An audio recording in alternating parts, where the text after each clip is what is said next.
चिमुकले विद्यार्थी पशु पक्षी संवर्धन यावर एक छोटीशी नाटिका सादर करणार आहेत। यामध्ये गाय, म्हैस, शेळी आणि कोंबडी असे मुखवटे घालणारे हे आपले विद्यार्थी आहेत आणि मानवाला ह्या प्राण्यांच्या पक्ष्यांचा किती उपयोग होतो हे आपल्याला हे नाटिकेद्वारे सांगणार आहे। चला तर मग कोंबडी दाणे टिपत आहे, गाय प्रवेश करते,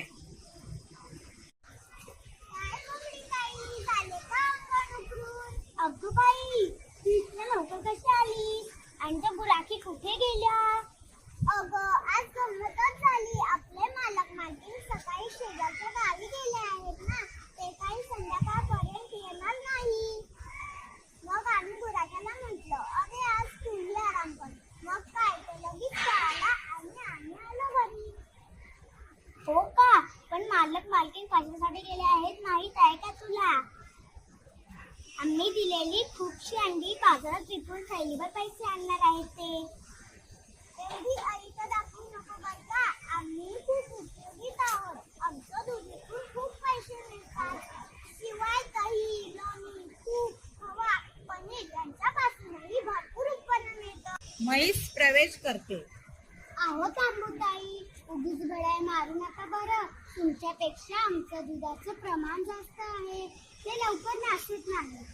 आमच्या दुधापासून भरपूर पदार्थ तयार होतात, त्यांना चांगली मागणीही असते।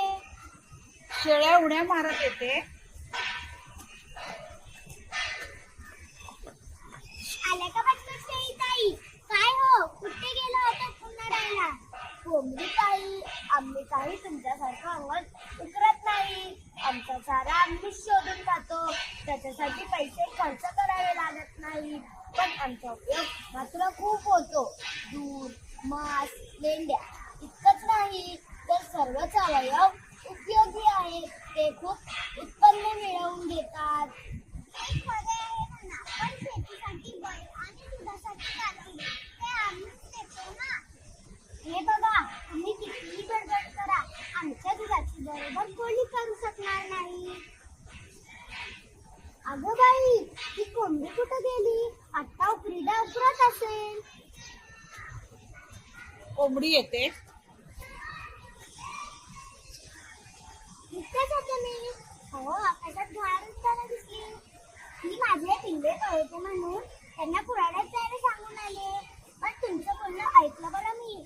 एकूण काय, आपण सगळेच माणसासाठी खूप उपयोगी असतो आणि त्यांना पैसेही मिळून देतो, मग भांडायचं कशाला?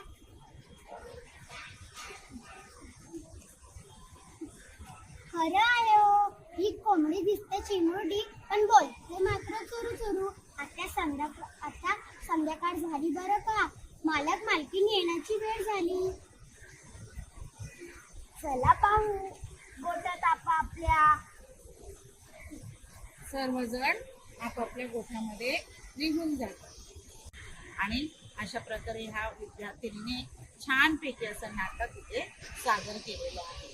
आणि याच्यावरून तुम्ही नक्कीच समजलं असेल की ह्या प्राण्यांना, पक्ष्यांना आपण संरक्षण दिलं पाहिजे, त्याची काळजी घेतली पाहिजे। धन्यवाद।